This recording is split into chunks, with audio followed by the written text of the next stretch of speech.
L'idée de sortir les personnes âgées et les réfugiés de l'isolement et de la solitude en créant du lien social et du partage entre ces deux populations pouvant être isolées de la société. Nous souhaitons également leur redonner confiance en eux et en leur capacité d'agir.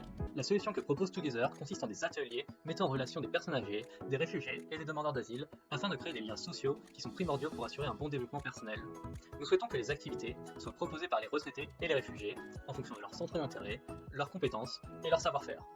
Cela va leur permettre de prendre confiance en eux et de sentir qu'ils ont encore une place dans la société. Nous souhaitons également que chacun ait l'opportunité de s'investir dans le projet de la façon dont il le souhaite.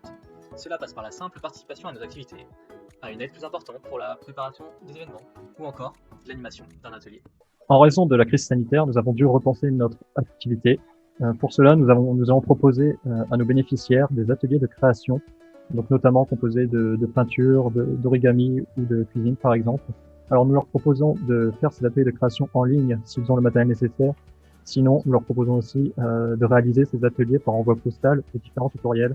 Nous leur proposons également des appels téléphoniques afin qu'ils puissent garder contact. Nous avons ensuite imprimé ces flyers en papeterie et distribué dans différents commerces tels que les boulangeries où les personnes âgées et réfugiés se rendent fréquemment.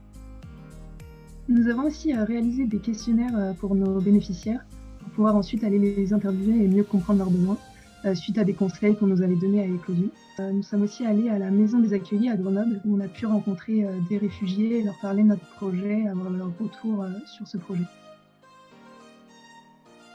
Nous avons programmé notre premier événement en ligne le jeudi 14 janvier de 16h à 17h. Ce premier événement consistait tout d'abord en un petit icebreaker pour apprendre à se connaître suivi d'un atelier origami.